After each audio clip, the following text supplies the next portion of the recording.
नाज़रीन अस्सलाम वालेकुम। हम राज टीवी के हफ्तावार प्रोग्राम राज की बात के साथ मैं हूं आपका मेज़बान आजिज़ जमाली। हम इस प्रोग्राम के ज़रिए कोशिश करते हैं कि ऐसे मसाइल को उठाएं जो बिल्कुल आम आदमी और आवाम के साथ वाबस्ता हों। कराची में एक बड़ा मसला है और मेरा ख्याल है कि कराची का इस वक्त वो सबसे बड़ा मसला है, वो है कराची में बिल्डिंगों की तामीर, इमारतों की तामीर, कानूनी गैर कानूनी। आपने देखा कि सुप्रीम कोर्ट ऑफ पाकिस्तान ने नस्ला टावर को गिराने का हुक्म दिया, उस पर तो आवाज़ उठी, सिविल सोसाइटी ने भी आवाज़ बुलंद की, सियासी जमातों ने भी की, लेकिन नस्ला टावर चूँकि शाहराह फैसल के एक मेन रोड पे था, सबको नज़र ये बिल्डिंग आ रही थी, अदालत को भी नज़र आ रही थी, लेकिन पूरा कराची इस तरह के नस्ला टावरों से भरा हुआ है। हर जगह पे गैर कानूनी इमारतों की तामीर जारी है। आपको हैरत होगी कि कच्ची बस्तियों में, कच्ची बस्ती मतलब इसलिए डेवलप होती है जहां गरीब आदमी जिसके पास घर नहीं होता वो उसको कच्ची बस्ती में प्लाट मिलता है। कच्ची बस्तियों में 8-8 मंजिला 7-7 मंजिला इमारतें बन रही हैं या बन चुकी हैं। कराची के अगर हम 7 अजला या 6 अजला की बात करें तो हर डिस्ट्रिक्ट में, हर ज़िले में सैकड़ों नहीं बल्कि 1000 से ज़ायद इमारतें ज़ेर तामीर हैं। अगर हम ज़िला वाइज, दिल तो चाह रहा है कि हर ज़िले पे हर हफ्ते एक प्रोग्राम करें और आपको उसकी तफसीलात हम बताते रहें कि होता क्या है। आपको ये सुन के बड़ी हैरत होगी अगर मैं सिर्फ कराची के जो साउथ ज़िला है, जुनूबी जो सबसे पोश ज़िला है जिसमें डिफेंस भी है, क्लिफ्टन भी है, अगर उसकी मैं बात करूं, सदर भी है, उस ज़िले में भी 1000 से ज़ायद इस वक्त गैर कानूनी इमारतें ज़ेर तामीर हैं। तो इस तरह अगर हम उसके दूसरे नंबर पे ईस्ट का ज़िला है, शर्की है, जहाँ सबसे ज़्यादा बिल्डिंगें बन रही हैं। उसके बाद फिर जो है सेंट्रल है, सेंट्रल में सबसे ज़्यादा इमारतें बन रही हैं। अगर इस तरह इस तादाद को भी देखें तो मेरा अंदाज़ा है, या बल्कि ऐसे अदाद शुमार भी हैं, कि कराची शहर में इस वक्त 5000 से ज़ायद गैर कानूनी इमारतें बन रही हैं। यानी गैर कानूनी कैसे? इन तमाम रिहायशी इलाकों में ग्राउंड यानी ज़मीन और उसके बाद फिर 2 मंजिलें बनाने की इजाज़त है सिंध बिल्डिंग कंट्रोल अथॉरिटी के कानून के मुताबिक। आप सिर्फ 2 मंजिला इमारत बना सकते हैं, लेकिन बनती कितनी है? 8 मंजिला, 7 मंजिला, 6 मंजिला, 3 मंजिला इमारत तो आम जाम है पूरे शहर में। हर कच्ची बस्ती में, हर गरीब आबादी में 3 मंजिला 4 मंजिला इमारत आपको मिलेगी, जो बिल्कुल गैर कानूनी है, गैर आईनी है। लोग ये तो कह रहे हैं ना कि जुल्म हो रहा है, नस्ला टावर को गिराया जा रहा है, लेकिन ये पूरे शहर में जो इस तरह गैर कानूनी इमारतें बन रही हैं, उनका जिम्मेदार कौन है? 2-3 इदारे ज़िम्मेदार हैं। हम अदालतों से गुजारिश करते हैं कि उन लोगों के ख़िलाफ़ ज़रूर कार्रवाई करें जो ज़िम्मेदार हैं। सबसे बड़ी जो ज़िम्मेदार है वो सिंध बिल्डिंग कंट्रोल अथॉरिटी है। सिंध बिल्डिंग कंट्रोल अथॉरिटी के लोग इसके ज़िम्मेदार हैं।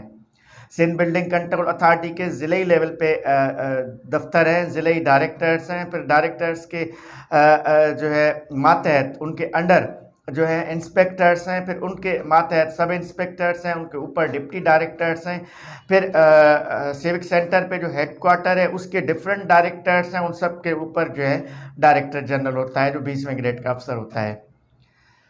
तो बात की शुरू यहाँ से करें कि अगर नया जो डायरेक्टर जनरल आया है सलीम रज़ा खोड़ो साहब, वो सिंध गवर्नमेंट के बड़े सीनियर अफसर हैं, उन्होंने गुज़िश्ता रोज़ जो पहला हुक्मनामा जारी किया, अपनी नोयत का एक बड़ा मज़ेदार और दिलचस्प हुक्मनामा है, लेकिन अब इस पर अमल कौन करेगा, अहम सवाल वो है।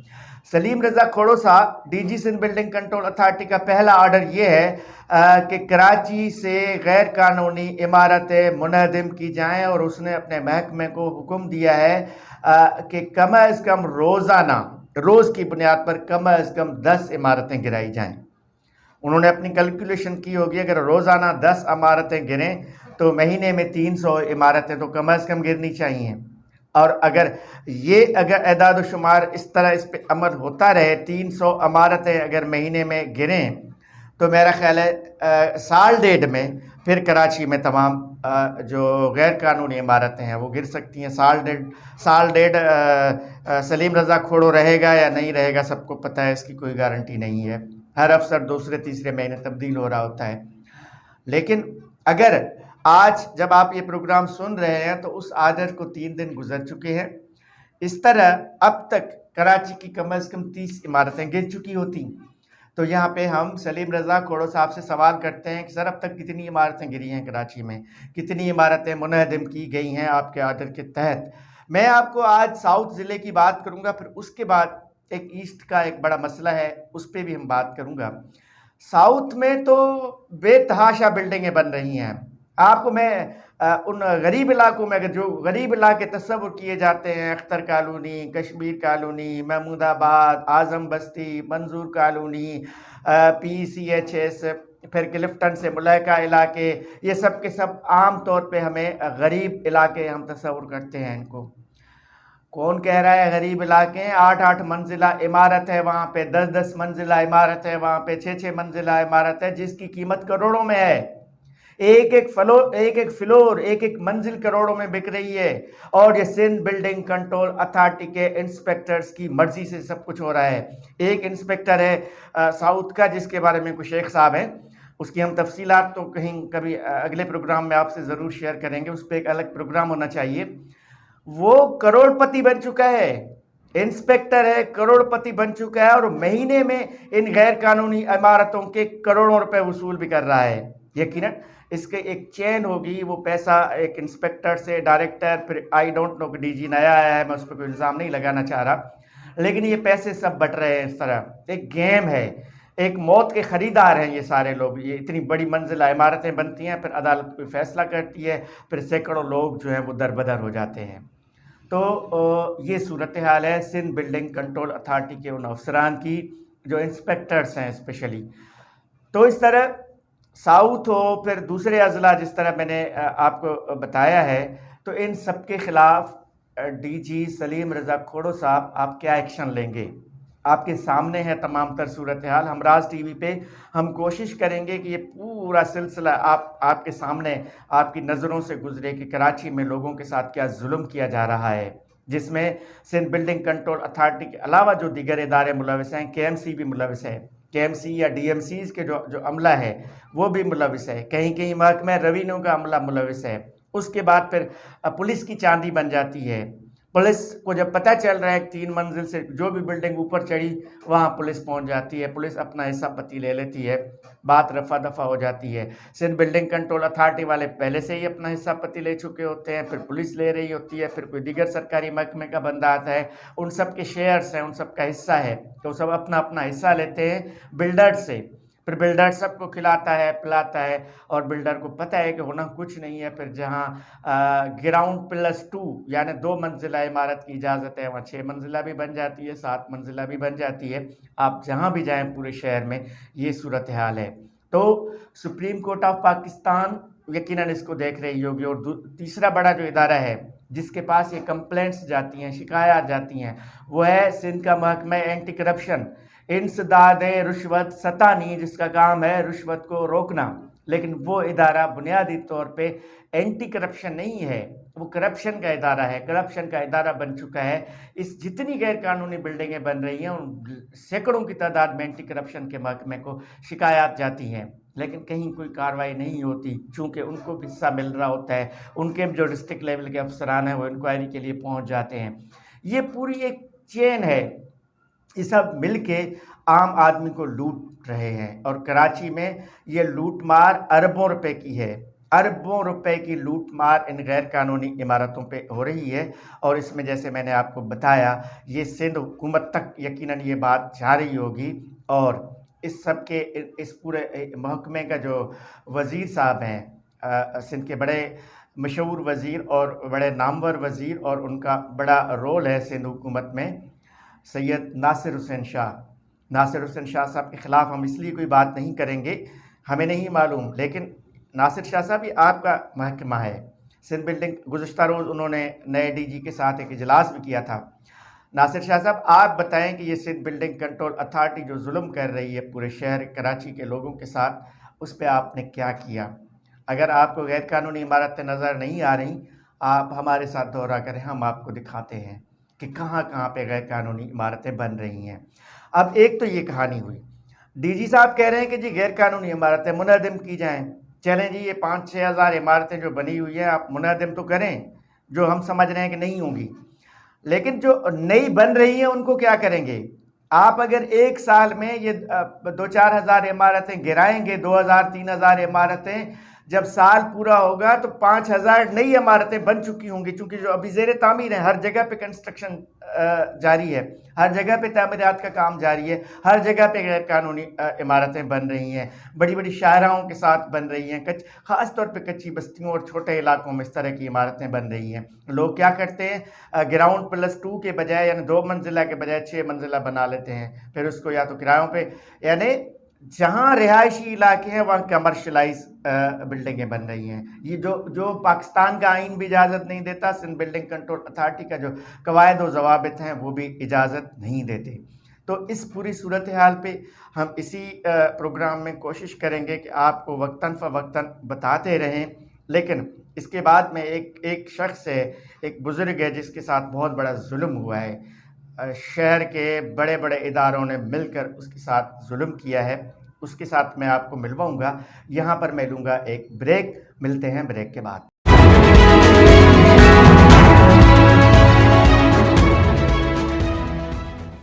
नाजरीन, ब्रेक से कबल हम आपको बता रहे थे कि कराची में क्या नाइंसाफ़ियाँ हो रही हैं। उसकी एक मिसाल कराची के बुज़ुर्ग हाजी असलम साहब हैं, जिन्होंने अपनी पूरी जमा पूंजी करके एक प्लाट ख़रीदा और फिर उस प्लाट पे कितने कब्ज़े हुए, लैंड माफिया ने क्या किया, बिल्डिंग अथॉरिटी ने क्या किया, और जो कोऑपरेटिव सोसाइटी है उसने क्या किया, पुलिस ने क्या किया। हर जगह पे जो है ना, हाजी असलम साहब एक गरीब शख्स हैं जिसको ज़्यादतियों और नाइंसाफ़ियों के सिवा कुछ नहीं मिला। इस वक्त हाजी असलम साहब मेरे साथ इसी प्रोग्राम में टेलीफोन लाइन पर मौजूद हैं। मैं उन्हीं की ज़बानी आपको उनकी रुएदाद सुनाऊंगा। हाजी साहब अस्सलाम वालेकुम। वालेकुम सलाम बेटा। हाजी साहब, आपने ये थोड़ा सा पहले तो लोगों को बताएं कि ये जो रेलवे सोसाइटी में क्या जबर हुआ। एक कामरान टिसोरी का तो हम सुन रहे थे, उसकी कोई बिल्डिंग बन रही थी और वो मामला भी चल रहा था, लेकिन वहाँ सुना है कि कई कामरान टिसोरी बने हुए हैं, कई प्लाटों पे कब्जे हैं, कई इमारतें बन रहे हैं। क्या हो रहा है वहाँ पे? बेटा सबसे पहले तो मैं आपको ये बोलूंगा कि शुक्रगुजार हूँ आपका, जो आपने मुझे जो है ना इस पे बुलाया। बेटा अल्लाह आपको सजाए खैर दे, जिंदगी दे, सेहत दे। वैसे मैं मर चुका हूँ बेटा, मैं आपको सच बता रहा हूँ।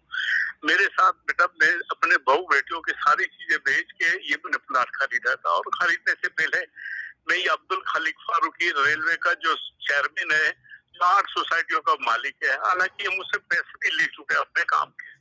तो सब कुछ करने के बाद मेरे केस चलता रहा। फिर 2015 में मुझे डिग्री भी मिल गई, मैं जीत गया। फिर मेरे पास पैसे नहीं थे, मेरी वाइफ का इंतकाल हो गया, उसको ब्लड कैंसर हो गया था। फिर उसके इंतकाल के बाद मेरे पास पैसे नहीं थे कि मैं इसको बना लूं। फिर मैंने उसको ऐसे रखा। फिर 2018 के अंदर में कोई अख्तर अब्बास था, कोई माफिया वालों के, अल्लाह माफ करे, वो मुझसे प्लाट छीना है। और डीएसपी खालिद टीपू साहब थे जो अजीज बेटी थाने के 2018 में थे, उन लोगों ने मुझे थाने में बुलाया और मुझसे जो है ना वो प्लाट छीना है। और मुझसे छीन के कह रहे हैं कि आप जो है ये 200 गज का प्लाट छोड़ दो, इसके बारे में कुछ नहीं करना, आप आराम से बैठे रहो, हम आपको 240 गज का देंगे। और इन लोगों ने, मैंने इनको बोला कि भाई जब आप मुझे 240 के दे रहे तो वो खुद बना लो ना, मुझे क्यों दे रहे हो आप? खुदा के वास्ते मुझसे मेरा प्लाट मत छीनो, मेरा कोर्ट में केस वैसे ही चल रहा है। तो बोला जाओ निकल दो। फिर उसी रात को इन लोगों ने मेरी बिल्डिंग पे जो है ना काम करना शुरू कर दिया, जिसके अंदर में मेरी नीचे की फॉर्मेशन खुद की बनी हुई थी, 21 पिलर लगे हुए थे, 8 टन सरिया काफी है वहां पे असली की जोर। पूरी बिल्डिंग को इन लोगों ने, जब मैंने उधर लगाया तो फिर मुझे हिस्ट्री मिली। हाजी साहब, अभी किसका कब्जा है वहां पर? इस वक्त कब्जा किसका है आपकी प्लाट पर, आपकी बिल्डिंग पे? कौन इमारत बना रहा है? जी ये है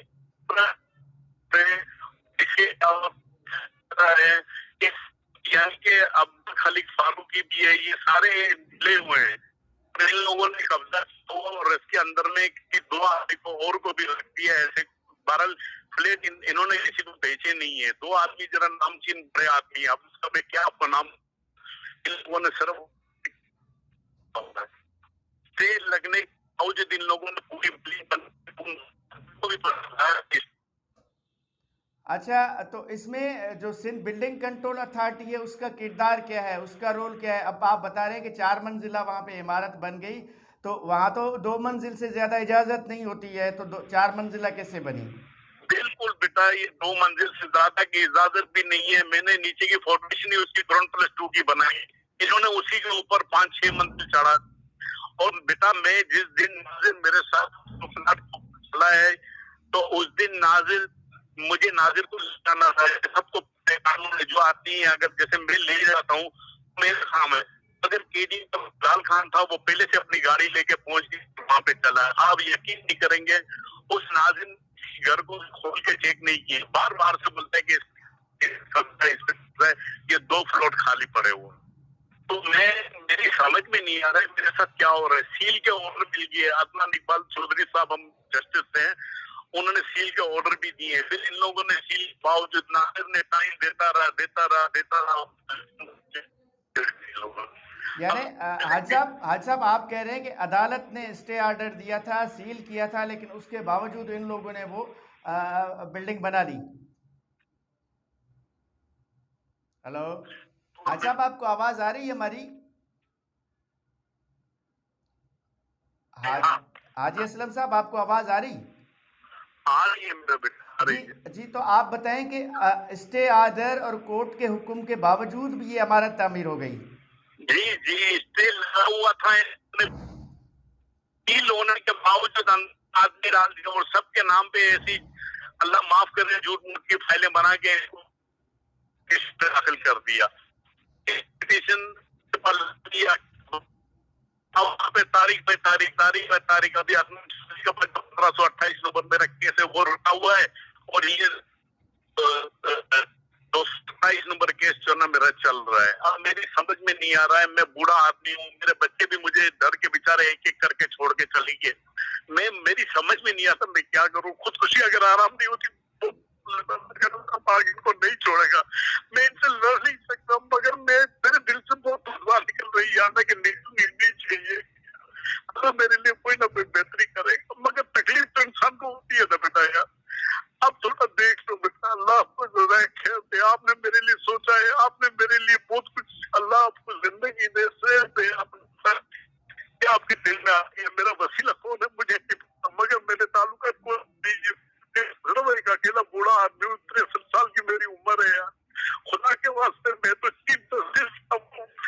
अपील करता हूँ, मैं नाज़रीन को अपील करता हूँ, सबको कहता हूँ, खुदा के वास्ते मेरी मदद करो, मेरी मदद करो। मैं टूटा हुआ आदमी हूँ, मेरी मदद करो। मैं इनसे नहीं लड़ सकता, मैं इनसे नहीं, अल्लाह के वास्ते मेरी मदद कर दो भाई। ठीक है हाजी साहब, आप रोए मत। आप देखें कि एक बुजुर्ग इंसान है जो फिज़िकली रो रहा है, मुसलसल रो रहा है, इस हद तक कि वो बात नहीं कर पा रहा। क्या मुआशरा है, क्या जुल्म है, क्या लोगों के साथ नाइंसाफ़ियाँ हैं। चीफ जस्टिस साहब इस तरफ ज़रूर देखें कि लोग रो रहे हैं, गरीब जमा पूंजी, वो कह रहा है कि बच्चे फैमिली छोड़ गई है, जमा पूंजी जितने पैसे थे लगा के प्लाट ख़रीदा। पुलिस की अलग नाइंसाफ़ी एक बुजुर्ग के साथ, सिंध बिल्डिंग कंट्रोल अथॉरिटी की अलग नाइंसाफ़ी। अदालत ने फ़ैसला दे दिया, फिर लैंड माफिया ने उस फैसले, और फैसला तो नहीं दिया लेकिन स्टे ऑर्डर दिया बकौल इनके। उस स्टे ऑर्डर के बावजूद भी जो 1 मंजिला इमारत पे 5 मंजिला और बना ली उस लैंड माफिया ने। ये बात हो रही है गीलानी रेलवे स्टेशन की, जो डिस्ट्रिक्ट ईस्ट में है। रेलवे की ज़मीन पे कब्ज़ा है, रेलवे की सोसाइटी की ज़मीनों पे कब्ज़ा है। लैंड माफिया ने बड़ी बड़ी कमर्शियल इमारतें वहाँ पे बना ली हैं। ये अलग मुकदमा अदालतों में चल रहा है। तो ये तो एक छोटी सी झलक थी जो आपने देखी। मैं आपको बताऊं कि बहुत सारे मज़ालिम हैं जो ओवरऑल पाकिस्तान की कौमी मीडिया पे भी नज़र नहीं आ रहे हैं हमें। जो नेशनल मीडिया है उस पर इन चीज़ों की इस तरह जो आवाम के हकीकी जो मसले हैं उनकी इस तरह की झलक नहीं आ रही नज़र। लेकिन हम अपने चैनल के ज़रिए हम कोशिश करेंगे कि वक्तन फ़वक्तन इन मसाइल पे आवाज़ बुलंद करते रहें। आज के प्रोग्राम के बारे में आपकी क्या राय है? यकीनन स्क्रीन पे आपको ईमेल एड्रेस हमारा नज़र आ रहा होगा। हमें ईमेल के ज़रिए ज़रूर आगाह कीजिएगा, अपना फ़ीडबैक ज़रूर दीजिएगा। अगले प्रोग्राम तक अपने मेज़बान आजिज़ जमाली को दीजिए इजाज़त। अल्लाह हाफ़िज़।